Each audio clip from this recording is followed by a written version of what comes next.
नमस्कार, स्वागत है आप सभी का। आज के इस लेक्चर में हम लोग उत्तर प्रदेश का करंट अफेयर्स जुलाई और अगस्त दोनों का एक साथ कवर करेंगे। जुलाई में जो है वीडियो नहीं आ पाया था, जुलाई का वीडियो, तो जुलाई और अगस्त को दोनों महीने के करंट अफेयर्स को एक साथ कवर करेंगे। वीडियो थोड़ा सा बड़ा ज़रूर हो जाएगा, लेकिन जितने भी महत्वपूर्ण बिंदु हैं इन 2 महीनों के करंट अफेयर्स यूपी से रिलेटेड, वो सभी हम कवर करेंगे पूरी अच्छी तरीके से, जिससे कि एग्ज़ाम में अगर इनसे कोई जुड़ा हुआ सवाल आपसे पूछ लिया जाए तो आप उसका जो है आसानी से जवाब दे सकें। आगे बढ़ते हैं। समीक्षा अधिकारी, सहायक समीक्षा अधिकारी की आगामी वैकेंसी को ध्यान में रखते हुए डिकोड एग्ज़ाम द्वारा अभ्युदय बैच का शुरुआत किया गया है। अभ्युदय बैच में बेसिकली है क्या, हम छोटे छोटे टारगेट्स के साथ, साप्ताहिक टारगेट्स के साथ में 1 साल की पूरी रणनीति या कार्य योजना को लेकर आगे बढ़ रहे हैं। और 1 साल में जो है हम पूरा प्री और मेंस अच्छे से कवर करा देंगे, ये हमारी रणनीति है। इसमें बेसिक सारा फंडामेंटल बुक्स का जो है यूज़ किया गया है, एनसीईआरटी और उस तरह की जो है जितनी भी बेसिक बुक्स हैं उनके आधार पर video lectures, PDF notes, previous year questions का भी इसमें सॉल्व दिया जाएगा। आपको कोई भी किताब बाहर लेने की ज़रूरत नहीं है। साथ में करंट अफेयर्स के आर्टिकल्स, करंट अफेयर्स, निबंध, आलेखन, जो कुछ भी प्री और मेंस में रिक्वायर्ड है सब आपको एक ही जगह प्राप्त होगा।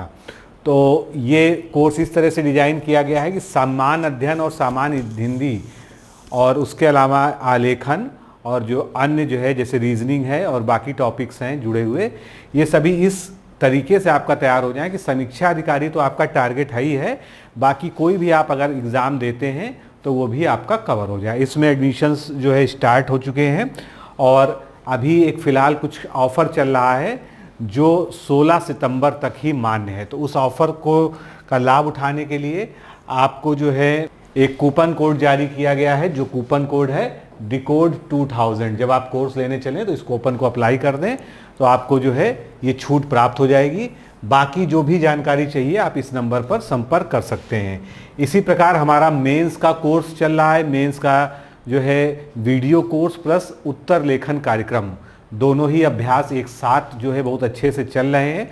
लगभग 1 महीना जो है हमारा अभ्यास का अब पूरा हो चुका है और अभी भी आपके पास समय है, आप जुड़कर हमारे साथ तैयारी कर सकते हैं। जितना जल्दी जुड़ेंगे उतना बेहतर आप तैयारी कर पाएंगे, क्योंकि प्रीलिम्स का रिजल्ट आने के बाद आपको बहुत ज़्यादा समय, 2-2.5 महीने से ज़्यादा का समय नहीं मिलता है। ऐसे में मेंस का पूरा कोर्स तैयार करना जो है एक चुनौती बन जाता है। ठीक है, तो इसमें भी अभी फ़िलहाल ऑफ़र चल रहा है। ये कूपन कोड यहाँ पर दिया गया है जो 16 सितंबर तक मान्य है। इसमें आपको जो है उत्तर लेखन अभ्यास से ग्रुप में जोड़ लिया जाता है, वीडियो लेक्चर्स दिए जाते हैं, पीडीएफ नोट दिया जाता है, डेली आंसर राइटिंग कराई जाती है, उसका प्री डिसाइडेड टारगेट होता है और सभी की कॉपियों का मूल्यांकन किया जाता है। सब एक दूसरे की कॉपियां देख सकते हैं, जो सबसे बड़ी विशेषता है। कोई चीज़ किसी से छुपी हुई नहीं है, जिससे आप जो है एक सामूहिक प्रतिस्पर्धी माहौल में जो है अच्छे से आगे तैयारी कर सकें। तो जुड़ना चाहें तो ये दोनों नंबर आपको दिख रहे हैं, इन पर किसी पर भी बात करके आप जो है जुड़ सकते हैं। आज का जो पहला जो है हमारा करंट अफेयर्स है, आप जानते हैं उत्तर प्रदेश में एक आयुष विश्वविद्यालय की स्थापना जो है हो गई है। तो इस आयुष विश्वविद्यालय का, क्योंकि इसका निर्माण कार्य चल रहा था, तो इसका उद्घाटन हुआ है और राष्ट्रपति महोदया ने इसका उद्घाटन किया है। ये आयुष विश्वविद्यालय महायोगी गुरु गोरक्षनाथ आयुष विश्वविद्यालय के नाम से उत्तर प्रदेश में जो है गोरखपुर में स्थापित किया गया है। अब कितना निर्माण पे खर्च आया है, ये सब चीज़ें आपसे जो है पूछे जाने की बहुत ज़्यादा संभावना नहीं है, लेकिन आयुष पद्धति में जो कुछ भी आता है, जो भी प्राकृतिक चिकित्सा के जितने भी आयाम हैं, उन सभी का यहाँ पर अच्छे से शोध केंद्र भी होगा, चिकित्सालय भी होगा। ठीक है, यहाँ पर पढ़ाया भी जाएगा, अनुसंधान भी होगा, सब कुछ यहाँ पर होगा। और इससे 98 आयुष कॉलेजों को संबद्ध किया जाएगा। आयुष पद्धति में मुख्य रूप से आयुर्वेद, होम्योपैथी, यूनानी योग, नेचुरोपैथी और सिद्ध पद्धति जो है आती है। ठीक है, और इसका शिलान्यास जो हुआ था 28 अगस्त 2021 को हुआ था और अब इसका जो है लोकार्पण भी हो चुका है, मतलब ये विधिवत प्रारंभ हो चुका है। अगला हमारा सेगमेंट है उत्तर प्रदेश का पहला जीरो नेट वेस्ट शहर। तो इसी तरह से क्वेश्चन पूछ लिए जाते हैं, जहां पर पहला और प्रथम जुड़ा होता है वो अपने आप में वैसे ही बहुत महत्वपूर्ण हो जाता है। तो उत्तर प्रदेश का पहला नेट वेस्ट शहर कौन सा है, ये पहला सवाल है, सबसे महत्वपूर्ण सवाल है। तो ये है उत्तर प्रदेश की राजधानी लखनऊ। नेट वेस्ट का मतलब क्या होता है, जीरो नेट वेस्ट का, यानी जहाँ पर जो है जो अपशिष्ट प्रबंधन है वो जो है बहुत ही पर्यावरणीय तरीके से हो। यानी कि शहर में एक सीवरी संयंत्र है जो अपशिष्ट प्रबंधन का है। इसमें 700 मीट्रिक टन ताजे अपशिष्ट की प्रोसेसिंग यूनिट शुरू की गई है, जिससे अब लखनऊ प्रतिदिन उत्पन्न होने वाले लगभग 2000 मीट्रिक टन कूड़े का 100% जो है वैज्ञानिक निपटान होगा। इसी उपलब्धि के साथ उत्तर प्रदेश की राजधानी लखनऊ को पहला जीरो नेट वेस्ट सिटी या शहर घोषित किया गया है। ठीक है, बाकी जो है जो डाटा है ये बहुत ज़्यादा महत्वपूर्ण नहीं है, मेन चीज़ जो है वो हमने बात कर ली। ठीक है, आगे बढ़ते हैं। प्रदेश में अत्याधुनिक इलेक्ट्रॉनिक वाहन पार्क का निर्माण किया जाएगा, क्योंकि आप जानते हैं कि इलेक्ट्रॉनिक वाहन ही भविष्य है। ईवी और हाइड्रोजन उसके आगे की टेक्नोलॉजी है, लेकिन फिलहाल जो है जो भविष्य है वो अभी ईवी का ही दिखाई देता है। अगले 20 से 30 साल जो है ईवी के होंगे, उसके आगे जो है फिर आगे की टेक्नोलॉजीज आ जाएंगी, कभी ना कभी न्यूक्लियर टेक्नोलॉजी तक भी पहुंचेंगे हम लोग जो है। तो ईवी के लिए जो है कानपुर शहर में कानपुर महानगर विकास विजन जो वहाँ कर बनाया गया है 2030 का, उसमें भीमसेन नामक जगह है कानपुर में। इसके पास 500 एकड़ जमीन में लगभग 700 करोड़ रुपए की लागत से अत्याधुनिक इलेक्ट्रॉनिक वाहन पार्क स्थापित करने की योजना बनाई गई है। तो आपसे जो सीधा सा प्रश्न है वो यही पूछा जा सकता है कि ये अत्याधुनिक इलेक्ट्रॉनिक वाहन पार्क किस शहर में या किस स्थान पर स्थापित किया जा रहा है। बाकी तो सारी चीज़ें सेकेंडरी हैं, जैसे कि ये PPP मॉडल पे बनाया जा रहा है, यानी पब्लिक प्राइवेट मिक्स। अब इसमें जो है इसके साथ क्रियान्वयन एजेंसी कौन होगी, उत्तर प्रदेश राज्य औद्योगिक विकास प्राधिकरण होगी। ठीक है, इसमें ईवी पार्क में क्या क्या होगा, electric motor, chassis, steel parts, lithium ion battery, इन सब की निर्माण की सुविधाएं यहाँ पर दी जाएंगी। नेक्स्ट जो है हमारा भारत का पहला अश्वरोग मुक्त कंपार्टमेंट। अश्वरोग मतलब जितने भी घोड़ों में जो है होने वाले कुछ रोग हैं जो गंभीर श्रेणी के हैं, उनसे जो है मुक्त करके एक कंपार्ट बनाया गया है। तो ये कहाँ पर है, पहला सवाल तो यही उठता है। तो ये बनाया गया है मेरठ में। मेरठ के जो है रिमाउंट वेटनरी कार्प सेंटर और कॉलेज में भारत का पहला अश्वरोग मुक्त कंपार्टमेंट यानी इक्वाइन डिजीज फ्री कंपार्टमेंट का जो है निर्माण 3 जुलाई 2025 को आधिकारिक रूप से मतलब इसको मान्यता प्रदान कर दी गई है।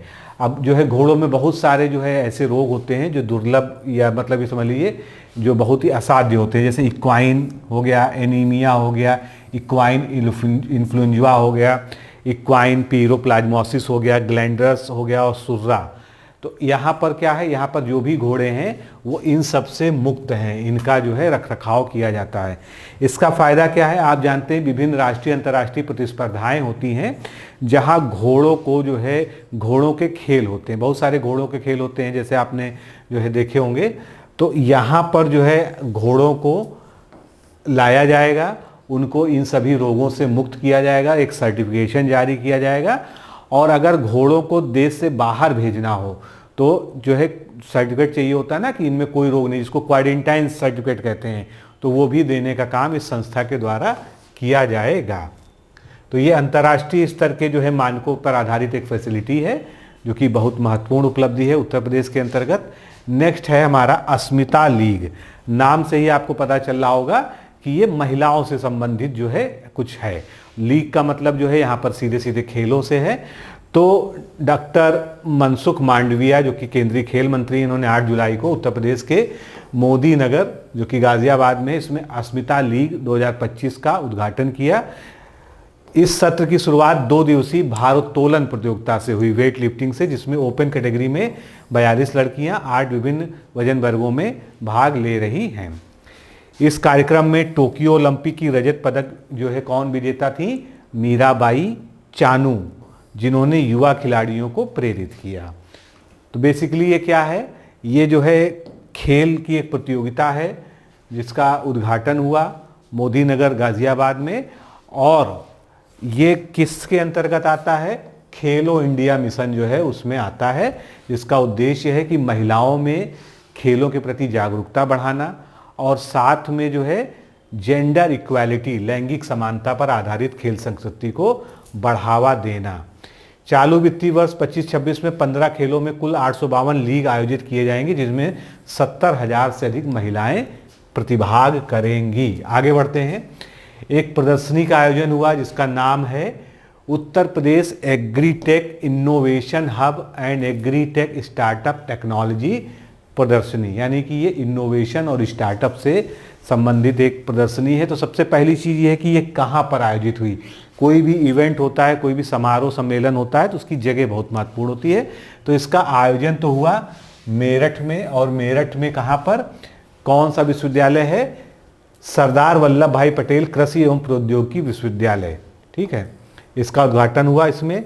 इस कार्यक्रम में कौशल विकास उद्यमिता राज्य मंत्री डॉक्टर जयंत चौधरी, राज्य कृषि मंत्री सुप्रताप शाही, IIT रोपड़ के डायरेक्टर और विश्वविद्यालय के कुलपति, इनकी उपस्थिति रही। खैर ये सब बहुत ज़्यादा महत्वपूर्ण नहीं है, मेन आपको जो है जगह से याद रखना है और ये क्या इसका नाम है, किससे संबंधित है, ये सब चीज़ें जो है यहाँ पर जो है किया जाएगा। अब ये जो है क्या इसकी विशेषता रही इसमें, इस इनोवेशन हब में किसानों, तकनीकी विशेषज्ञों, स्टार्टअप, अकादमिक संस्थाओं को जोड़कर क्षेत्रीय आवश्यकताओं और टिकाऊ कृषि समाधान विकसित करने पर, अपनाने पर जोर दिया गया। नेक्स्ट हमारा जो टॉपिक है वो है लर्निंग बाय डूइंग, यानी जो है करके सीखना। तो इसका मतलब क्या हुआ, ये शिक्षा की गुणवत्ता को सुधारने के लिए सरकारी स्कूलों में जो अभी सत्र चल रहा है 24-25 का, उसके लिए एक विशेष कार्यक्रम या योजना कह लीजिए उत्तर प्रदेश सरकार की शुरू की गई है। ये पहल राष्ट्रीय शिक्षा नीति 2020 के अनुरूप है और कक्षा 6 से 8 तक के छात्रों को लकड़ी का काम, धातु का काम, ऊर्जा, पर्यावरण, कृषि, बागवानी, स्वास्थ्य, पोषण जैसे व्यवहारिक तथा कौशल आधारित प्रशिक्षण प्रदान करती है। ठीक है, मतलब पढ़ने के साथ साथ आपको कोई ना कोई कौशल विकसित कराया जाएगा जिससे कि जो है स्किल डेवलपमेंट हो सके छात्रों में, तो उनके सामने जो है करियर ऑप्शंस जो है मल्टीपल खुल सकें। तो इसको नाम दिया गया है लर्निंग बाय डूइंग, यानी करके सीखना। करेंगे क्या, मान लीजिए जैसे लकड़ी का काम है, उनसे जो है कुछ आर्ट एंड क्राफ्ट बनवाया जा रहा है, कुछ धातु का काम करवाया जा रहा है, ऊर्जा पर्यावरण के क्षेत्र में कुछ करवाया जा रहा है। तो अभी ये पायलट प्रोजेक्ट के रूप में 15 जिलों में शुरू किया गया है और जब ये सफल हो जाएगा तो इसको जो है, इसकी योजना है कि 3288 और स्कूलों तक 25-26 तक इसको बढ़ाया जाए। और इसमें सहयोग किसका मिल रहा है, यूनिसेफ तथा विज्ञान आश्रम के सहयोग से ये जो है, जो मेधावी छात्र हैं उनका जो है सम्मान भी किया जा रहा है, उनको प्रोत्साहित किया जा रहा है।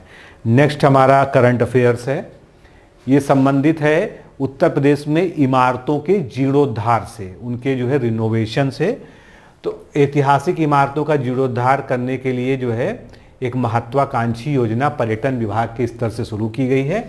अभी इसमें 11 ऐतिहासिक जो इमारतें हैं, भवन हैं, उनका जीर्णोद्धार किया गया है और ये जो मॉडल है वो PPP के बेस पर किया गया है। मतलब पूरी तरह से इसमें सरकारी फंडिंग नहीं है, इसमें निजी क्षेत्र का इन्वॉल्वमेंट है। अब ये क्या करते हैं, जैसे पुरानी टूटी फूटी ऐतिहासिक इमारतें हैं, उनको किसी हेरिटेज हाउस में चेंज करना, होटल बनाना, कोई जो है इनको कल्चरल सेंटर के रूप में या सांस्कृतिक केंद्र के रूप में विकसित करना, संग्रहालय में परिवर्तित करना, जिससे कि जो है वहाँ पर जो ऐतिहासिक और सांस्कृतिक विरासत है उसको सहेजा जा सके और अगली पीढ़ी के लिए उसको जो है सुरक्षित रखा जा सके, उससे पर्यटन को भी बढ़ावा दिया जाएगा। कुछ उदाहरण हैं जो आपके जीके में काम आ सकते हैं। ठीक है, हो सकता है इसमें इससे रिलेटेड ऐसे ना पूछे, जैसे कि अब आपने ताल बेहट किले का नाम हो सकता सुना हो ना सुना हो, कहाँ पर है, ललितपुर में है। इसी तरह से बांदा में जो है रनगढ़ और भूरागढ़ किला है, गोंडा में जो है वजीरगंज बारादरी है, लखनऊ में आलमबाग भवन है, गुलिस्ताने एरम है, दर्शन विलास कोठी है। ठीक है, ये लखनऊ के हो गए। कानपुर में टिकट राय बारादरी, महोबा का मस्तानी महल और सेनापति महल हो गया। झांसी में जो है तहरौली किला तथा मथुरा का सीताराम महल, जिसको कोटवान किला भी कहते हैं। ठीक है, तो ये क्या है, ये दर्शनीय स्थल एक तरह से कह लीजिए इनको, और चूंकि पर्यटन से संबंधित है, आपसे पूछा जा सकता, सीधा तो प्रश्न कभी भी आ सकता है कि जो है दर्शन विलास कोठी कहाँ पर है, तो आपको बताना होगा लखनऊ की राजधानी लखनऊ में है। ठीक है, तो पर्यटन के क्षेत्र में जो है इसका महत्व है। उत्तर प्रदेश सरकार और यूएनडीपी में हाल ही में एक समझौता ज्ञापन जो है साइन किया गया है। ये समझौता ज्ञापन किस चीज़ को लेके है? यूएनडीपी का फुल फॉर्म आप जानते हैं, संयुक्त राष्ट्र विकास कार्यक्रम होता है। ये समझौता ज्ञापन जो है आपदा प्रबंधन को अधिक प्रभावी, समन्वित और वैज्ञानिक बनाने के उद्देश्य से 16 जुलाई को किया गया है मुख्यमंत्री की उपस्थिति में। इस समझौते के तहत प्रदेश के सभी 75 जिलों में आपदा जोखिम न्यूनीकरण और प्रबंधन योजनाएं विकसित की जाएंगी। इसे अगले 3 वर्षों में चरणबद्ध तरीके से लागू किया जाएगा। ठीक है, जैसे कभी कभी आपदा प्रबंधन पर निबंध जो है आ जाता है समीक्षा अधिकारी में या जो है पीसीएस में, तो उसमें आप इस पॉइंट को इनकॉर्पोरेट कर सकते हैं। ठीक है, अच्छा पॉइंट है कि जो है सरकार, उत्तर प्रदेश सरकार और यूएनडीपी में जो है आपदा प्रबंधन को लेकर जो है समझौता किया गया है। अब 19.99 करोड़ की धनराशि स्वीकृत की गई है। ठीक है, बाकी और भी बहुत सारी डिटेलिंग है जिसकी यहाँ पर हमको आवश्यकता नहीं दिखती है। चलिए अगली योजना है नमस्ते योजना। नमस्ते योजना क्या है? तो देखिए, इस सरकार में जितनी भी योजनाएं होती हैं उनका नाम जो है कोई रैंडम नाम नहीं होता, उनके नाम में ही बहुत कुछ छुपा होता है। तो नमस्ते का एक प्रॉपर फुल फॉर्म है, क्या है? National action for mechanised sanitation ecosystem, इसी को हमने कहा नमस्ते। ठीक है, तो ये जो है नमस्ते एक दिवस है। इसके अवसर पर सामाजिक एवं जो है राज्य न्यायाधिकारिता मंत्री वीएल वर्मा ने लखनऊ में कचरा बीनने वालों के लिए हेल्पलाइन नंबर 14473 का उद्घाटन किया गया। ठीक है, आपने देखा होगा सड़क किनारे जो है कई सारे जो है लोग कचरा बीनते हैं। तो इस कार्यक्रम में कचरा बीनने वाले श्रमिकों को व्यक्तिगत सुरक्षा उपकरण और आयुष्मान कार्ड भी वितरित किए गए। नमस्ते योजना के तहत अब तक 85,067 सीवर एवं सेप्टिक टैंक श्रमिकों की प्रोफाइलिंग की गई है। 45,871 श्रमिकों को पीपीई किट और 40,166 को आयुष्मान कार्ड प्रदान किया गया। देखिए, ये डेटा रखने की ज़रूरत नहीं है, कहने का मतलब है कि आप ये समझ सकें कि योजना किधर फोकस्ड है। ठीक है, तो आप इससे समझ गए कि जो कचरा बीनने वाले हैं, जो सेप्टिक टैंक की सफाई करने वाले मजदूर हैं, ठीक है, जिनको ये माना जाता है कि वो जो है सबसे जो है वैसा ऐसा काम करते हैं जो कोई और नहीं कर सकता। ठीक है, तो ऐसी स्थिति में उनको भी पूरे सम्मान से समाज की मुख्य धारा में जो है जुड़ने का अवसर मिलना चाहिए, उसी के तहत ये है। तो इसमें जो है उनको पीपीई किट दी जाती है जिससे पर्सनल उनकी हाइजीन्स जो है सेफ्टी हो सके। आयुष्मान कार्ड उनको दिया गया जिससे कि अगर वो बीमार हो या उनके परिवार में कोई बीमार हो तो उनका जो है मुफ्त इलाज भी हो सके। तो फुल फॉर्म याद रखिएगा, वो बहुत ज़रूरी है। इस जैसे उत्तर प्रदेश में अभी देखा आपने किलों के जीर्णोद्धार हुए, वैसे नदियों का पुनरुद्धार कार्यक्रम भी बहुत तेज़ी से चल रहा है। तो लगभग 50 नदियों के सफल पुनरुद्धार का जो है कार्यक्रम संपादित हो चुका है। अब इनमें जो है जो नदियों को पुनर्जीवित किया गया है जो लगभग लुप्त हो चुकी थी, जैसे अब यहाँ पर नाम याद रख लीजिएगा, छोटी छोटी नदियाँ हैं कुछ ही किलोमीटर में बहने वाली। ठीक है, हो सकता है कि स्थानीय लोग जानते हो लेकिन आप ना जानते हो, तो कभी इस तरह का प्रश्न आ सकता है। जैसे नून नदी कहाँ पर है? कानपुर में है। कुकरैल नदी कहाँ पर है? लखनऊ में। तो उसको नाला कह के बुलाते हैं लेकिन एक्चुअल में नदी है, गोमती की सहायक नदी है। तो लखनऊ में कुकरैल है। अयोध्या में तिलोदकी नदी है। जौनपुर में एक पीली नदी है जो गोमती की सहायक नदी में मानी जाती है। बलरामपुर में सोन नदी है। फिरोजाबाद में सिरसा नदी है, सिरसा वहाँ पर एक जगह का नाम भी है इसीलिए। सोनभद्र में बेलन नदी है, तो आपने सुना ही होगा। ठीक है, बेलन घाटी इसी से जो है प्रसिद्ध है वहाँ पर जो है जो पुरातत्व के लिए। तो ये नदियाँ हो गई। इसके अलावा ईसन नदी कहाँ कहाँ बहती है? एटा में, हाथरस में, मैनपुरी में, कन्नौज में और कानपुर नगर में। नाहर, हत्यारी, बैगुल, रेवती और चौगाजा नदियाँ ये सब कहाँ से बहती हैं? रामपुर जिले में बहती हैं। मोरवा, वरुण, मटुका, वरुण से याद आ गया होगा आपको, वरुणा नदी से याद आ गया होगा वाराणसी, क्योंकि वरुणा के ही नाम पर वाराणसी बसी हुई है।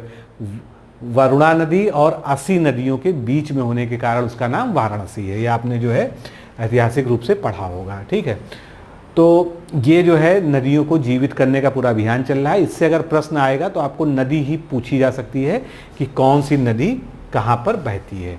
आगे चलते हैं, स्वच्छ सर्वेक्षण जो नया जारी हुआ 24-25 का, उसकी बात कर लेते हैं, जिसमें उत्तर प्रदेश की राजधानी लखनऊ ने एक बड़ी उपलब्धि हासिल की गई है। लखनऊ को देश का तीसरा सबसे स्वच्छ शहर चुना गया है, लेकिन हमेशा कैटेगरी जरूर याद रखिएगा, 10 लाख से अधिक आबादी वाली कैटेगरी में, क्योंकि आबादी के हिसाब से ये डेटा चेंज हो जाएगा। तो ये उपलब्धि पिछले वर्ष 44वें स्थान से 41वें स्थान की छलांग लगाकर हासिल की गई है। पहले स्थान पर अहमदाबाद रहा है, ये भी याद रखिएगा नेशनल करंट अफेयर्स में, और दूसरे नंबर पर भोपाल रहा है। अब लखनऊ में चूंकि जो है जो कूड़ा निस्तारण, खासकर जो सीवरी प्लांट की भी हमने पीछे भी चर्चा की, जिसके कारण इसको जो है जीरो वेस्ट सिटी का दर्जा दिया गया है, तो उसका जो है इसमें बहुत बड़ा योगदान रहा है। ठीक है, आगे बढ़ते हैं। HRMS पोर्टल, मानव संसाधन प्रबंधन प्रणाली पोर्टल। ठीक है, इसमें जो है क्या है, मानव संसाधन के लिए ये पोर्टल अभी लॉन्च किया गया है। ये क्लाउड आधारित डिजिटल प्लेटफॉर्म राज्य के निवेश सारथी पोर्टल के साथ एकीकृत है।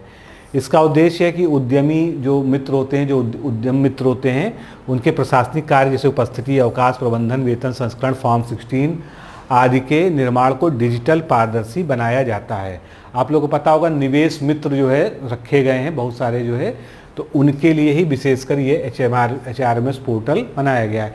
कुल मिलाकर इसका इतना उपयोग है कि उनके सेवा संबंधी जो भी मामले हैं वो ऑनलाइन इस पर रहेंगे, डिजिटली अवेलेबल रहेंगे, जिससे उनको कहीं भटकना ना पड़े। ठीक है, आगे बढ़ते हैं। अभी एक युवा आध्यात्मिक शिखर सम्मेलन आयोजित हुआ। ये कहाँ पर आयोजित हुआ, ये महत्वपूर्ण है।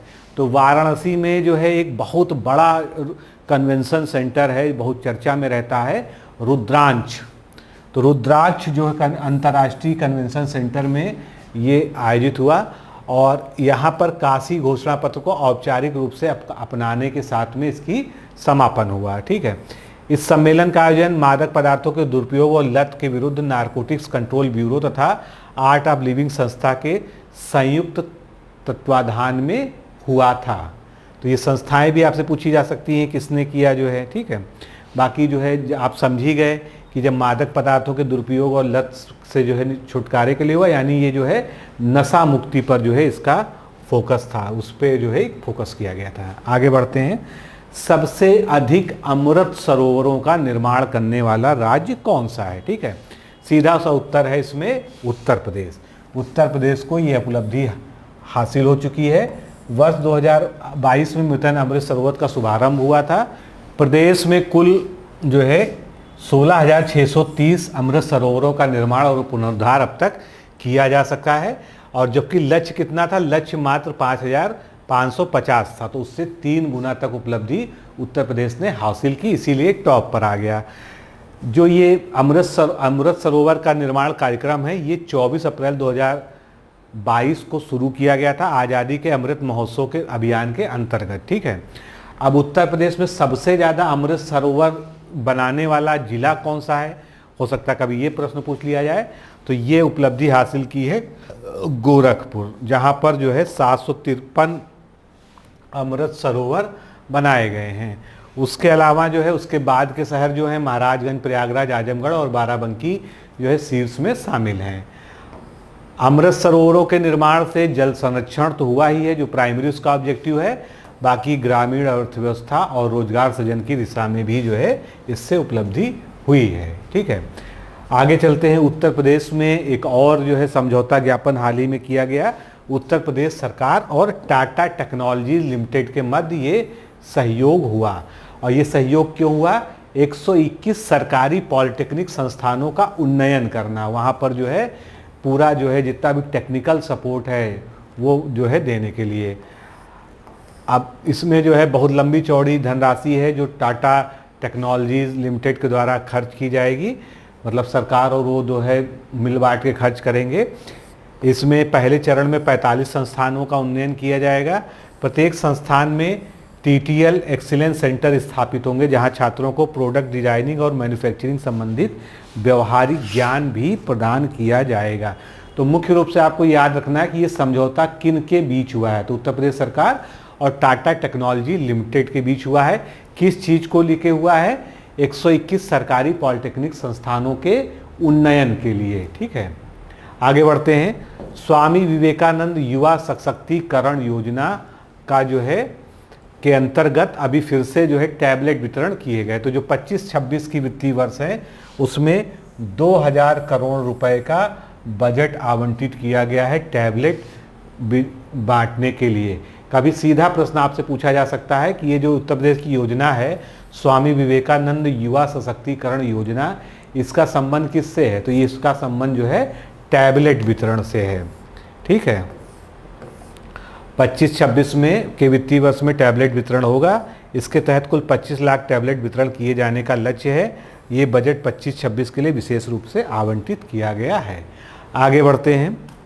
अगला हमारा है, कुछ जिलों में पायलट प्रोजेक्ट के रूप में उत्तर प्रदेश में ग्राम ऊर्जा मॉडल के तहत बायोगैस संयंत्र या बायोगैस प्लांटों की स्थापना की गई है। तो ये जो है कौन कौन से शहर हैं?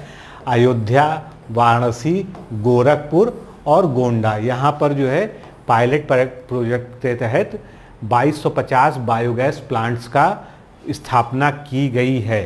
ये ग्राम ऊर्जा मॉडल के तहत ग्रामीण क्षेत्रों में बायोगैस उत्पादन को स्थानीय स्तर पे प्रारूप जो है प्रोत्साहित करने के लिए है। और धीरे धीरे जब ये पायलट प्रोजेक्ट सफल हो जाएगा तो अगले 4 वर्षों में इसे लगभग 2.5 लाख ग्रामीण परिवारों तक बढ़ाने का योजना है। ठीक है, बाकी जो है डेटा बहुत ज़्यादा परीक्षा उपयोगी नहीं है। मियावाकी वन पद्धति आप जानते हैं, शहरों में कम जगह पर सघन वन उगाने की जापानी जो टेक्निक होती है उसको हम मियावाकी पद्धति कहते हैं। तो इसका जो है मियावाकी वन का एक उदाहरण अगर आपको देखना हो तो उत्तर प्रदेश में जो अटल बिहारी वाजपेयी चिकित्सा विश्वविद्यालय है उसमें मियावाकी वन का उद्घाटन अभी हाल ही में किया गया है, जिससे जो है पौधारोपण अभियान में सक्रिय भूमिका निश्चित हुई है। ठीक है, बाकी जो है ये टेक्नोलॉजी इसके बारे में हम लोग बहुत बार सुन चुके हैं कि मियावाकी पद्धति में प्रयोग पौधों को खाद और पानी जैसी नियमित देखभाल की आवश्यकता नहीं होती है और बहुत ही कम समय में ऐसे जगहों पर जहाँ पर जगह कम हो, मान लीजिए जैसे 2 कॉलोनी हैं उनके बीच में जो है 100 मीटर की जगह खाली छूटी हुई है, तो उसके बीच जो है अगर आप चाहें तो 1 साल में जो है पूरा जंगल की तरह का वन उगा सकते हैं। ठीक है, आगे बढ़ते हैं। महिला सुरक्षा पर राष्ट्रीय संगोष्ठी महत्वपूर्ण है, कहाँ पर आयोजित हुई ये पूछा जाएगा। तो इसका आयोजन जो है NHRC यानी राष्ट्रीय मानवाधिकार आयोग ने लखनऊ विश्वविद्यालय के अंदर किया। ठीक है, अब इसका जो विषय था ये पूछा जा सकता है, जिसको थीम भी हम लोग कहते हैं। कार्यस्थल तथा सार्वजनिक स्थानों पर महिला सुरक्षा विषय पर एक संगोष्ठी का आयोजन हुआ। ये संगोष्ठी 2025 में 26 जुलाई को आयोजित हुई। आगे बढ़ते हैं। प्रदेश के मुख्यमंत्री के रूप में सबसे लंबा कार्यकाल अब तक जो है उत्तर प्रदेश के वर्तमान मुख्यमंत्री जो हैं योगी आदित्यनाथ जी का है, तो इसी कारण जो है ये एक रिकॉर्ड हो गया है। अब तक उन्होंने ये जब तक ये खबर लिखी गई होगी 8 वर्ष 4 माह और 10 दिन। ठीक है, अब तो हो सकता है जो ये 5 माह में कन्वर्ट हो गया हो। इससे पहले जो है सबसे लंबा कार्यकाल उत्तर प्रदेश में जो है भारत के पहले जो है मुख्यमंत्री रहे उत्तर प्रदेश के गोविंद वल्लभ पंत जो है वो 8 वर्ष और 127 दिन रहे थे। तो उस रिकॉर्ड को योगी आदित्यनाथ जी ने तोड़ दिया है। योगी आदित्यनाथ की जो पहली जो सरकार बनी थी उनकी वो 19 मार्च 2017 को बनी थी, तब से कंटिन्यू जो है वो सरकार पर या उस क्रम में बने हुए हैं। ठीक है, ये उपलब्धि 28 जुलाई 2025 तक दर्ज की गई। मतलब ये जो डेटा है कि 8 वर्ष 4 माह 10 दिन, ये 28 जुलाई 2025 को जो है जोड़ा गया है। उत्तर प्रदेश में बाघों की संख्या में वृद्धि हुई है। ठीक है, तो चलिए डेटा भी कंपेयर कर लेते हैं। 2018 में प्रदेश में 173 बाघ थे, 2022 में 222 हो गया। याद भी रखना आसान है, क्या याद रखेंगे आप? 2022 में 222 हो गया, यानी 2022 का 0 हटा दीजिए तो उतने बाघ अब हो गए हैं। इसकी मुख्य वजह रही कि उत्तर प्रदेश में एक तो जो है जो टाइगर रिजर्व्स हैं उनकी संख्या में लगातार वृद्धि होती रही, जैसे दुधवा, पीलीभीत, अमानगढ़, रानीपुर, ये टाइगर रिजर्व्स जो है यहाँ पर हैं। और बाघ मित्र योजना भी उत्तर प्रदेश सरकार ने शुरू की। 2019 में ये योजना शुरू हुई थी और ये पहल 2023 में मोबाइल ऐप के माध्यम से और प्रभावी बनी, जिससे जो मानव और वन्यजीव संघर्ष है उसमें कमी आई। सबसे अधिक बाघ जो है कहाँ पर हैं?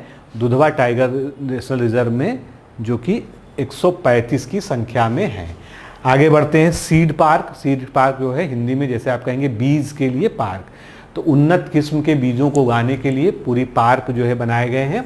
ये जो है 5 अत्याधुनिक पार्क बनाए जाने की योजना उत्तर प्रदेश सरकार ने रखी गई है।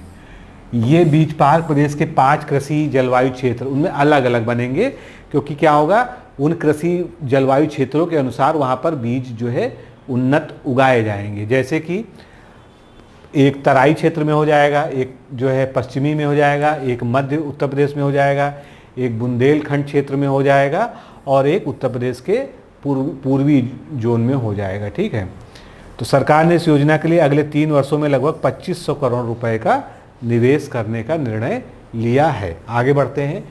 पवित्र जल विनिमय कार्यक्रम, ये दरअसल 2 तीर्थों के बीच जो है जल का जो है एक तरह से आपस में विनिमय है। कौन से 2 तीर्थ हैं? ठीक है, ये शुभारंभ पहले हुआ 28 जुलाई को, मुख्यमंत्री जी ने किया है। विश्वनाथ मंदिर, जो काशी विश्वनाथ मंदिर है वाराणसी का, वहाँ से इसका शुरुआत हुई। और क्या होगा इसमें?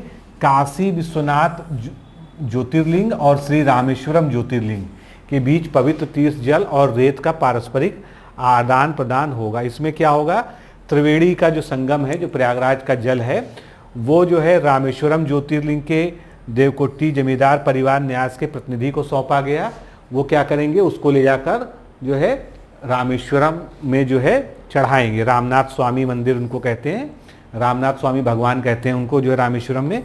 तो श्रावण मास के अभिषेक में इसका उपयोग किया गया।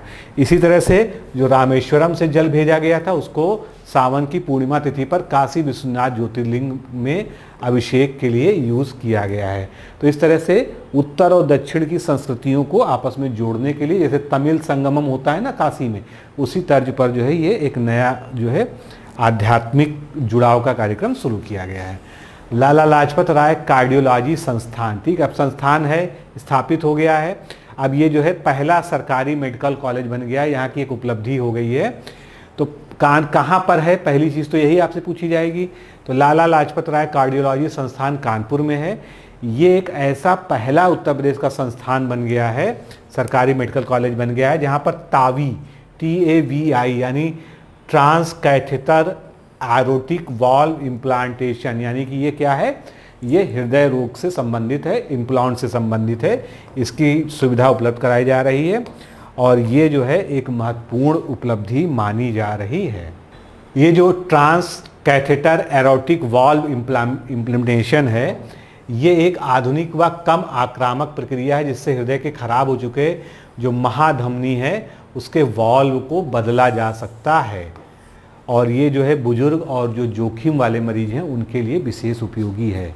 ठीक है, आगे बढ़ते हैं।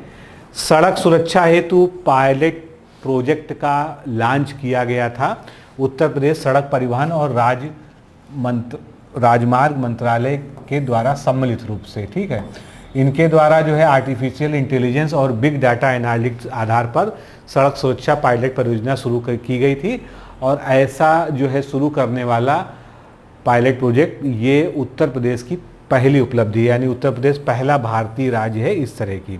इस परियोजना को रोड सुरक्षा सुधार के लिए मंजूरी मिली है और इसके लिए वित्तीय वर्ष 25-26 के बजट में 10 करोड़ रुपए का प्राविधान भी उत्तर प्रदेश सरकार ने किया है। अब इसमें कई सारे जो है चीज़ें हैं, कुल मिलाकर सड़क सुरक्षा में जो चीज़ें भी आती हैं, ठीक है, आधुनिकीकरण, AI का यूज़, बाकी जो है हेलमेट, चालान, ये सब कुछ जो है इसका जो है और इसमें AI की खासकर सहायता ली जाएगी। ब्लैक स्पॉट्स को पहचाना जाएगा जहां पर दुर्घटना ज़्यादा होती है और दुर्घटना क्यों होती है उनको जो है उन कारणों को जो है दूर किया जाएगा। ठीक है, आगे बढ़ते हैं। BHU के नए कुलपति अभी हाल ही में जो नियुक्त किए गए हैं। तो 1 अगस्त 2025 को प्रोफेसर अजीत कुमार चतुर्वेदी जी ने BHU के नए कुलपति के रूप में कार्यभार संभाल लिया है। और आप जानते हैं कि भारत की जो राष्ट्रपति हैं, क्योंकि ये सेंट्रल यूनिवर्सिटी है, तो उन्होंने कुलपति पद की नियुक्ति की मंजूरी प्रदान की। कुलपति जो बनता है वो 3 वर्षों के लिए उनकी नियुक्ति है या 70 वर्ष की आयु जो भी पहले हो, ठीक है। अब उनका बहुत लंबी चौड़ी जो है, बहुत हाई प्रोफाइल है एजुकेशन से रिलेटेड, काफ़ी बड़े शिक्षाविद हैं, जिसका यहाँ पर पूरा विवरण दिया गया है। आगे बढ़ते हैं। भारत का पहला निजी AI संवर्धित बहुविषयक विश्वविद्यालय, ठीक है, कहाँ पर है, कब बनेगा, कैसे बनेगा, यही जो है। तो इसका उद्घाटन हो चुका है। यह है क्या, उन्नाव में इसकी स्थापना हुई है। ये भारत के पहले निजी AI संवर्धित बहुविषयक चंडीगढ़ विश्वविद्यालय के परिसर का उद्घाटन, यानी मूलतः ये चंडीगढ़ में उसका ये कैंपस जो है एक उत्तर प्रदेश के उन्नाव में स्थापित हुआ है, ठीक है। अब इस योजना के में जो है करीब 2500 करोड़ रुपए की लागत आएगी। जैसा कि नाम से ही स्पष्ट है कि AI का संवर्धन, ठीक है। तो चंडीगढ़ विश्वविद्यालय AI के साथ आधुनिक तकनीकों से लैस पहली निजी बहुविषयक यूनिवर्सिटी भी है। आगे बढ़ते हैं। ऑपरेशन महाकाल, अभी ये बहुत ज़्यादा चर्चा में रहा है, ठीक है। नाम से भी जो है स्पष्ट नहीं होता है कि ये क्या है, तो इसके बारे में प्रश्न आ सकता है, ठीक है। ऑपरेशन महाकाल क्या है, पहली चीज़ तो जान लीजिए, कानपुर में है। ये क्यों शुरू किया गया, भूमाफिया, जबरन वसूली, फर्जी मामलों में दर्ज कराने वालों के खिलाफ कड़ी कार्रवाई इसमें की जा रही है। और इसमें कई सारे वकील, भूमाफिया, बिल्डर गिरफ्तार किए जा चुके हैं। कई पुराने दबे हुए मामलों को भी खोलकर उनकी फिर से जांच करके उन मामलों में कार्रवाई की जा रही है, ठीक है। अभियान के तहत 154 गोपनीय शिकायतें प्राप्त हुई थी, जिनमें से ज़्यादातर दक्षिण क्षेत्र से थी। यानी पूरा जो है जितना भी इस तरह का क्राइम होता है, जिसको ऑर्गेनाइज्ड क्राइम कहते हैं, खासकर जो है संपत्ति वाले क्षेत्र में, उसके लिए विरुद्ध जो है ये ऑपरेशन चलाया गया। आगे बढ़ते हैं। राज्यपाल उत्तर प्रदेश के पूर्व थे सत्यपाल मलिक जो है, तो उनका अभी हाल ही में लंबी बीमारी के बाद 5 अगस्त 2025 को निधन हो गया था। 79 वर्ष की आयु में उनका निधन हुआ।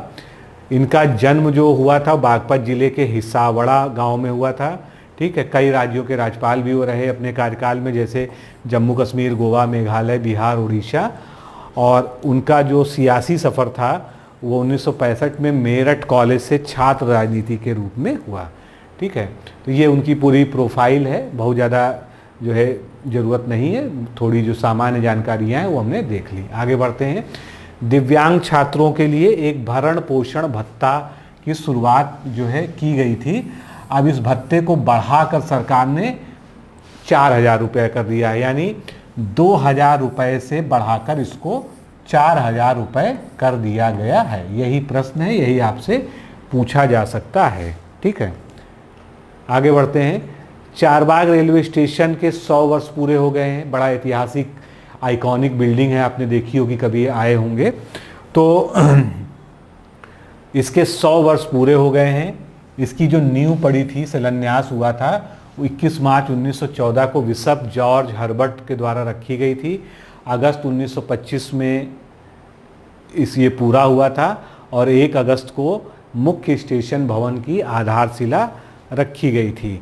इसकी जो वास्तुकला है वो बहुत ही यूनिक है। उसमें मुगल, राजस्थानी, अवधी और ब्रिटिश स्थापत्य का जो है आपको एक साथ नमूना देखने को मिलता है।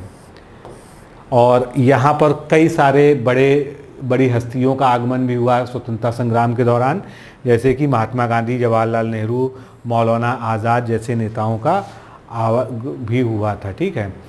और इसका जो नाम है थोड़ा सा ऐतिहासिक उसमें चले, चहार बाग था। चहार बाग ही विकृत होकर बाद में चार बाग बन गया। तो लोग सोचते हैं कि यहाँ कोई चार बाग जैसी जगह तो है नहीं, ठीक है, लेकिन ये चहार बाग था। चहार बाग का होता है ऐसा बगीचा जो जन्नत में हो, यानी स्वर्ग में जो है जो बगीचे की कल्पना की जाती है, उतना जो है सुंदर ये एरिया था बाग के उसमें। तो यही बाद में जो है आम बोलचाल की भाषा में चहार बाग जो है चार बाग हो गया, जैसे जो है तत्सम का तद्भव हो जाता है उसी प्रकार में।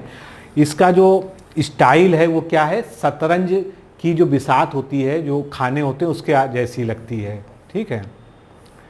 इस स्टेशन पर ट्रेन की आवाज़ बाहर बहुत कम सुनाई देती है, इस तरह से इसको बनाया गया है। और ये बात बिल्कुल सत्य, अगर आप स्टेशन से 200-250 मीटर आगे मेन रोड पर खड़े हैं तो आपको अंदर से गाड़ियों की आवाज़ नहीं सुनाई पड़ेगी। तो ये इसकी वास्तुकला की एक जो है खासियत है।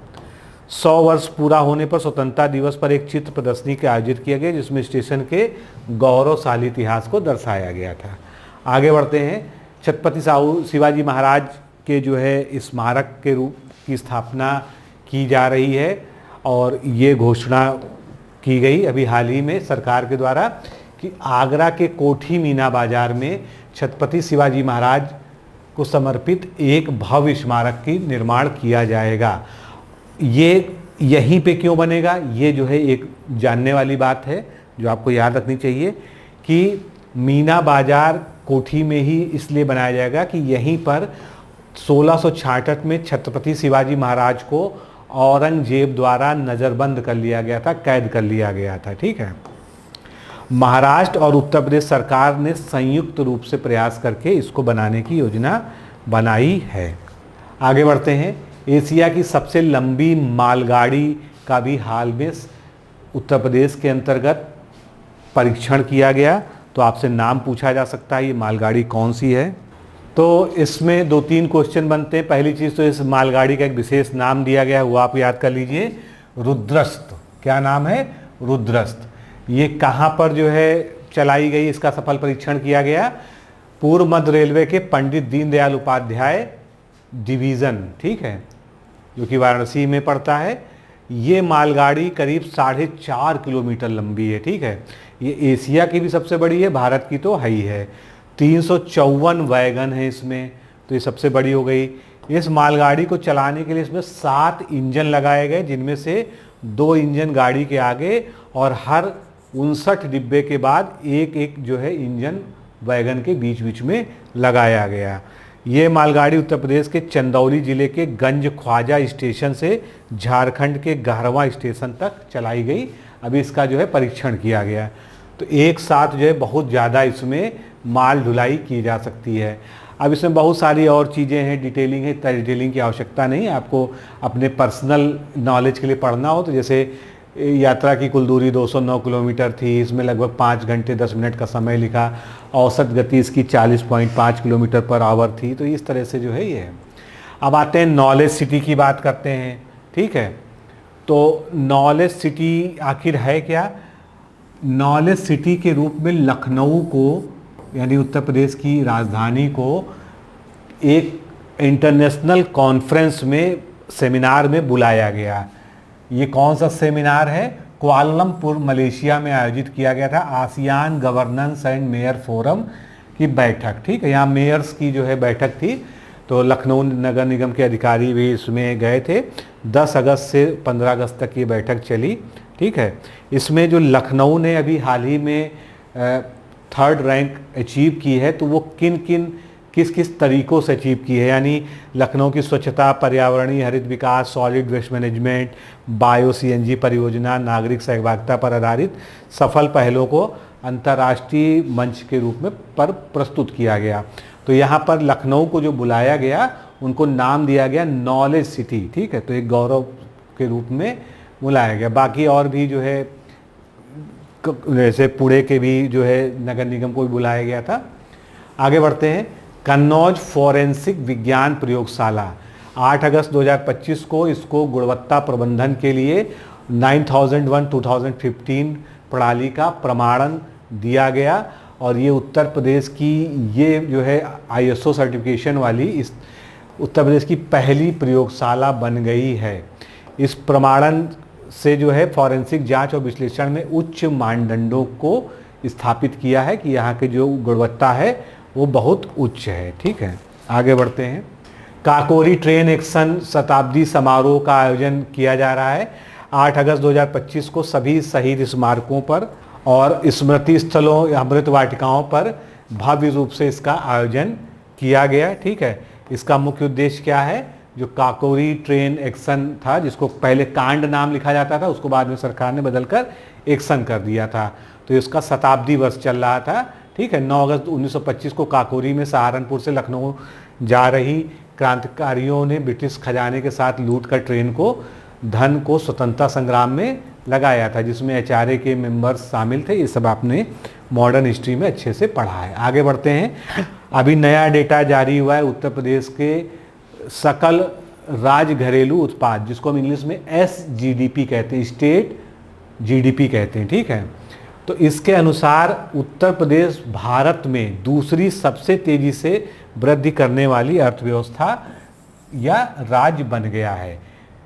जो रिपोर्ट है उसके अनुसार 23-24 वित्तीय वर्ष में उत्तर प्रदेश का SGDP वृद्धि दर 5.5 था, ये वृद्धि दर है, और ये अब बढ़कर 8.9 हो गया है, जिससे यह तमिलनाडु के 11.19 के बाद दूसरे स्थान पर पहुंच गया है। यानी आज भी SGDP में जो ग्रोथ रेट के मामले में सबसे ऊपर राज्य है वो तमिलनाडु है, लेकिन उत्तर प्रदेश सेकेंड स्थान पर आ गया है। ये अपने आप में बहुत बड़ी उपलब्धि है, यानी कि महाराष्ट्र को उसने जो है पीछे छोड़ दिया है।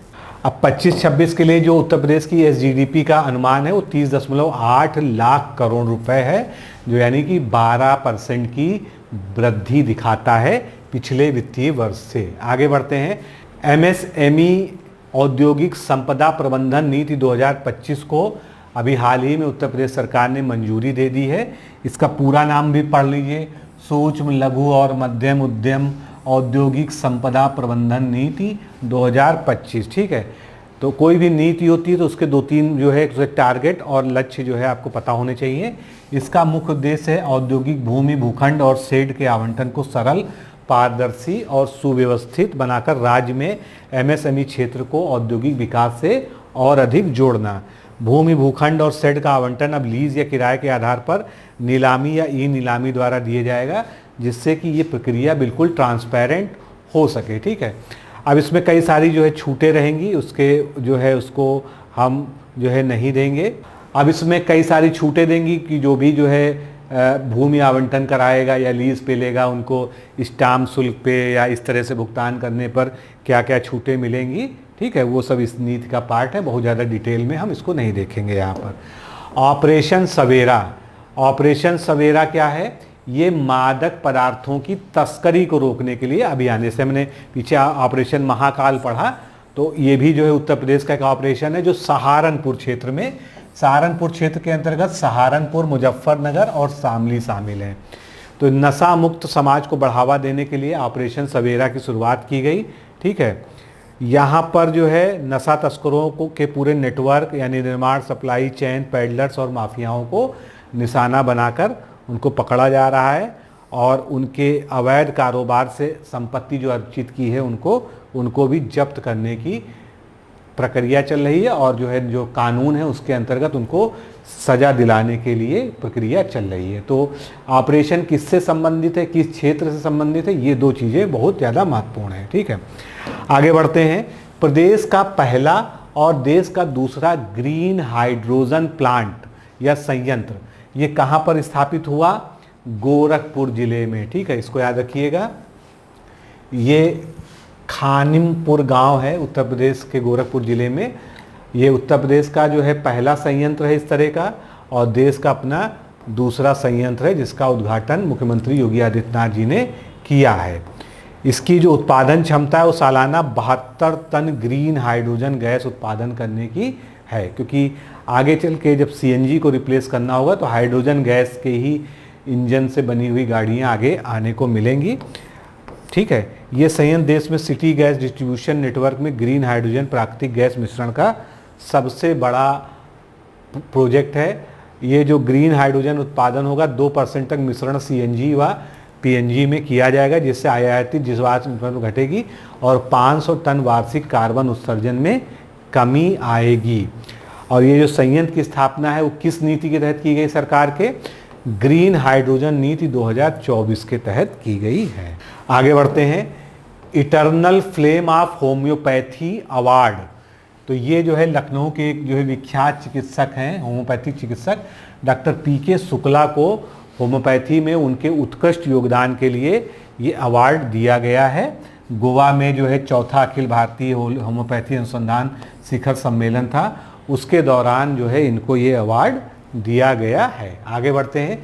शोध गंगा पोर्टल। शोध गंगा जैसा नाम से ही स्पष्ट है, यहाँ पर जो लोग भी रिसर्च स्कॉलर्स होते हैं, पीएचडी करते हैं, वो अपने जो शोध के जो प्रोजेक्ट्स होते हैं, जो पीएचडी के प्रोजेक्ट्स होते हैं, शोध होते हैं, वो यहाँ पर अपलोड किए जाते हैं।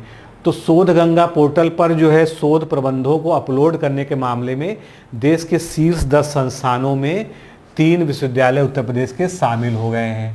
ठीक है, शोध गंगा पोर्टल पर एक डिजिटल प्लेटफॉर्म है, यहाँ पर बहुत सारे लाखों जो है शोध संग्रहित हैं, आप भी उसको सर्च कर सकते हैं अगर आपको कुछ ढूंढना हो। ये 3 विश्वविद्यालय कौन से हैं ये आपको जानना जरूरी है, जिन्होंने सबसे ज़्यादा अपलोड किया है शोध। तो एक तो हो गया एएमयू अलीगढ़ मुस्लिम यूनिवर्सिटी, दूसरा हो गया छत्रपति साहू जी महाराज विश्वविद्यालय कानपुर, और तीसरा हो गया बनारस हिंदू विश्वविद्यालय बीएचयू। ठीक है, एएमयू ने 10,709 शोध प्रबंध अपलोड कर 7वां स्थान हासिल किया है। कानपुर विश्वविद्यालय ने 10,279 शोध प्रबंध अपलोड करके 8वां स्थान प्राप्त किया है, और बीएचयू ने 10वां स्थान प्राप्त किया है। इसके अलावा अन्य भी विश्वविद्यालयों ने शोध प्रबंध अपलोड किए हैं। तो इतना डेटा याद रखने की ज़रूरत नहीं है, मुख्य रूप से 3 यूनिवर्सिटी को याद रख लीजिए, वो इतना पर्याप्त है। भारत की पहली ड्रोन फॉरेंसिक प्रयोगशाला, ये ड्रोन के लिए स्पेशली जो है फॉरेंसिक प्रयोगशाला है, जो उत्तर प्रदेश राज्य फॉरेंसिक विज्ञान संस्थान लखनऊ के अंदर ही स्थापित होने जा रही है। इसका उद्घाटन मुख्यमंत्री योगी आदित्यनाथ ने किया है। इस प्रयोगशाला की जो संकल्पना है, जो ड्रोन मैन ऑफ इंडिया कहा जाता है मिलिंद राज को, उनको द्वारा की गई है, और वो जो है यूपीएसआईएफएस के क्या हैं, सलाहकार भी हैं। नेक्स्ट देखते हैं, पोर्टेबल सोलर पैनल की बात करते हैं। तो बनारस या वाराणसी भारत का पहला ऐसा शहर बन गया है जो रेलवे ट्रैक के बीच 15 अगस्त 2025 को पोर्टेबल सोलर पैनल स्थापित उसने किए। ठीक है, तो ये जो पोर्टेबल सोलर पैनल हैं, ये 70 मीटर लंबी रेलवे पटरी के बीच 28 सोलर पैनल लगे हैं, जो लगभग 15 किलोवाट बिजली उत्पन्न करने में सक्षम है। पोर्टेबल हैं तो इनको कहीं से भी कहीं ले जाया जा सकता है, ये उपलब्धि है। और आप जानते हैं देश में लाखों किलोमीटर जो है रेलवे लाइन का जाल बिछा हुआ है। अगर जो है इस तरह से सभी रेलवे लाइनों पर जो है लगा दिया जाए सोलर पैनल पोर्टेबल वाला, तो बहुत ज़्यादा बिजली उत्पादन किया जा सकता है। ठीक है, तो ये जो है एक शुरुआत हुई थी, और ये याद रखिएगा कहाँ से इसको किया गया है। आगे बढ़ते हैं, भारतीय उपमहाद्वीपीय उत्तरदायी पर्यटन पुरस्कार, जिसको हम कहते हैं ICRT, तो इसके लिए जो है बहराइच जिले के कारीकोट गांव को चयनित किया गया है। याद रखिएगा कौन सा जिला है, याद रखिएगा कौन सा जिला है और कौन सा गांव है। ये है किससे संबंधित, ये सतत पर्यटन विकास के लिए गांव को दिया गया है। तो ये सम्मान सतत पर्यटन में अग्रणी होने के कारण दिया जाएगा। कारीकोट गांव मुख्य रूप से थारू जनजाति समुदाय द्वारा संचालित पर्यटन पहल के लिए जाना जाता है, जिसमें उन्होंने होम स्टेज बनाए हैं, इको टूरिज्म सेंटर्स बनाए हैं, सांस्कृतिक अनुभव केंद्र बनाए हैं। तो इसके कारण जो है स्थानीय महिलाओं और युवाओं को रोजगार के अवसर मिले हैं। ठीक है, तो ये पुरस्कार जो है विशेष रूप से इसीलिए इनको दिया जा रहा है। आगे बढ़ते हैं, चिवनिंग अटल बिहारी वाजपेयी उत्तर प्रदेश राज्य सरकार छात्रवृत्ति योजना, ये एक स्कॉलरशिप योजना है जो ब्रिटेन की यूनिवर्सिटी के साथ जो है साथ में दिया जा रहा है। तो उत्तर प्रदेश सरकार ने 20 अगस्त 2025 को ब्रिटेन के विदेश राष्ट्रमंडल और विकास कार्यक्रम कार्यालय के साथ चिवनिंग अटल बिहारी वाजपेयी उत्तर प्रदेश राज्य सरकार छात्रवृत्ति योजना का एक समझौता ज्ञापन जारी किया। इसमें क्या है कि प्रदेश के 5 मेधावी छात्रों को ब्रिटेन भेजा जाएगा। ब्रिटेन के प्रमुख विश्वविद्यालयों में मास्टर्स डिग्री करने का अवसर उनको मिलेगा स्कॉलरशिप में। ठीक है, तो स्कॉलरशिप का नाम ही लिखा हुआ है, जो ऊपर लिखा हुआ है चिवनिंग अटल बिहारी वाजपेयी उत्तर प्रदेश राज्य छात्रवृत्ति पुरस्कार योजना। अब ये जो यूनिवर्सिटीज़ हैं वो हैं Oxford, Cambridge, Edinburgh, London school of economics and politics जो है ये सभी हैं। और इस पे जो छात्र जाएंगे 40 से 45 लाख रुपए का खर्च आएगा उनके जाने पर, जिसमें से प्रदेश सरकार लगभग 23 लाख का खर्च देगी और बाकी धनराशि जो है ये संस्था उठाएगी ब्रिटेन वाली। आगे बढ़ते हैं, PM सूर्य घर मुफ्त बिजली योजना के तहत सबसे अधिक सौर ऊर्जा इकाइयाँ स्थापित करने वाला राज्य कौन सा बन गया है, उत्तर प्रदेश। क्या रिकॉर्ड है, प्रतिदिन सबसे अधिक सौर ऊर्जा इकाइयाँ यहाँ पर स्थापित की जा रही हैं। ठीक है, 15 फरवरी 2024 को इस योजना की शुरुआत हुई थी। इसका जो उद्देश्य था कि 2027 तक 1 करोड़ घरों में भारत के सोलर रूफटॉप प्लांट्स लग जाने चाहिए। ठीक है, तो योजना के तहत हर परिवार को 3 किलोवाट तक के सोलर पैनल लगाने की सुविधा दी जाती है, जिसके लिए 40% तक सब्सिडी मिलती है। और उत्तर प्रदेश में तेज़ी से सोलर पैनल लगाए जा रहे हैं छतों पर घरों के, इसीलिए जो है ये अग्रणी स्थान पर आ गया है। आगे बढ़ते हैं, एक और उपलब्धि है, खासकर जो है बनारस में जो काशी विश्वनाथ जी का मंदिर है, उस क्षेत्र को, पूरे जो है तीर्थ क्षेत्र को प्लास्टिक मुक्त क्षेत्र घोषित कर दिया गया है। ठीक है, इस सावन से ही जो है लागू हो गया था। इसके तहत मंदिर परिसर में प्लास्टिक के उपयोग का पूरी 100% जो है रोक लगा दी गई है। अब इसमें दूध, फूल, माला जैसी पूजा सामग्री के लिए उपयोग होने वाले प्लास्टिक के पात्र, टोकरी, लोटा इत्यादि भी अंदर नहीं जाते हैं। किसी भी तरह से जो है कोई भी प्लास्टिक की जो है चीज़ अंदर नहीं जा सकती है।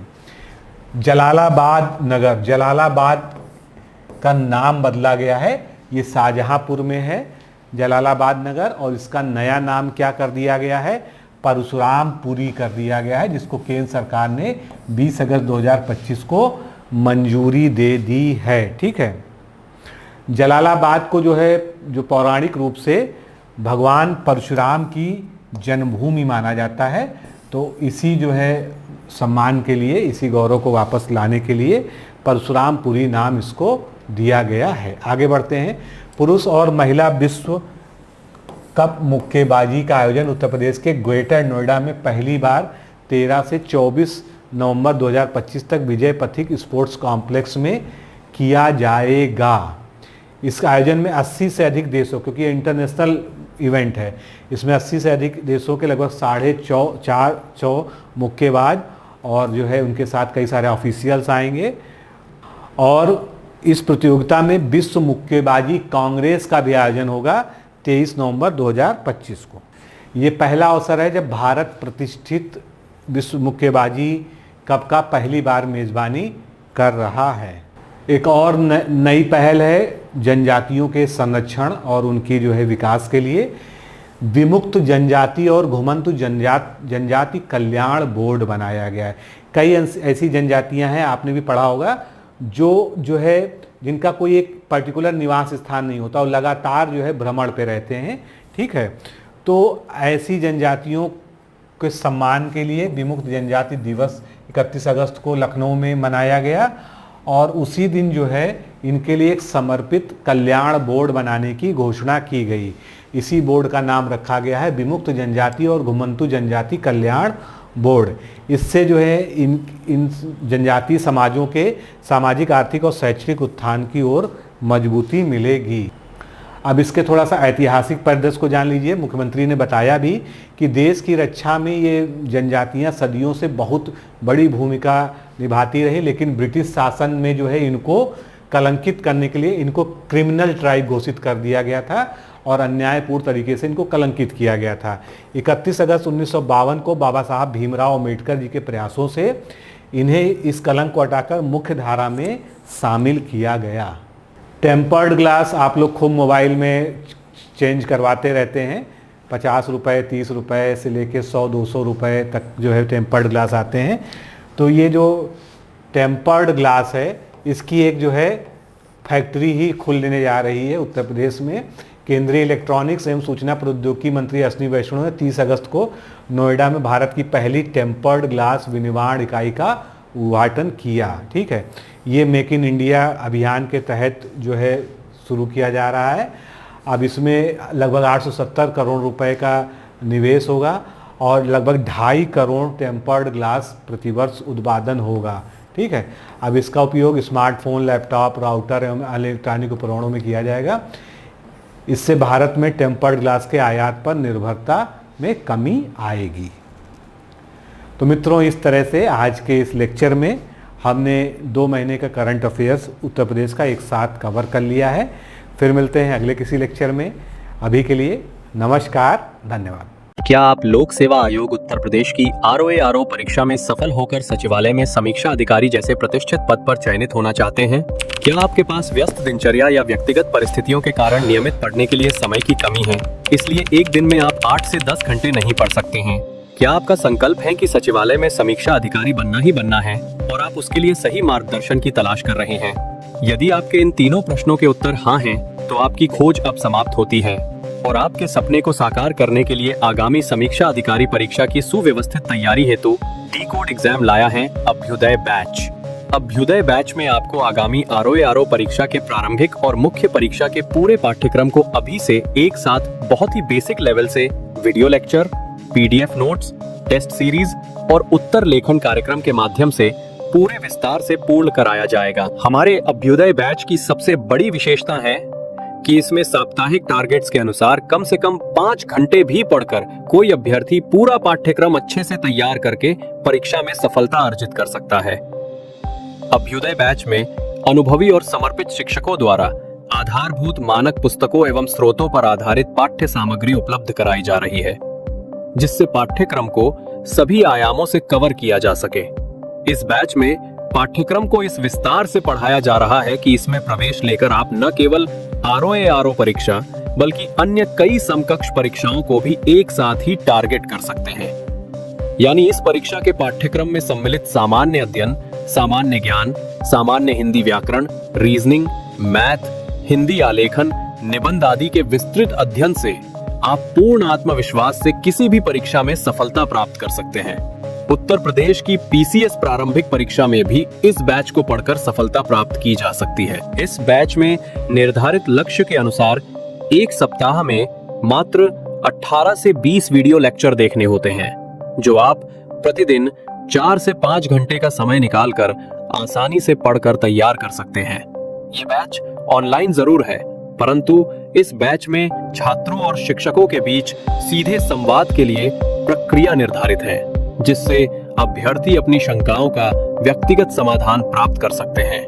आपके संकल्प को सिद्धि तक पहुंचाना ही अभ्युदय बैच की आधारभूत संकल्पना है।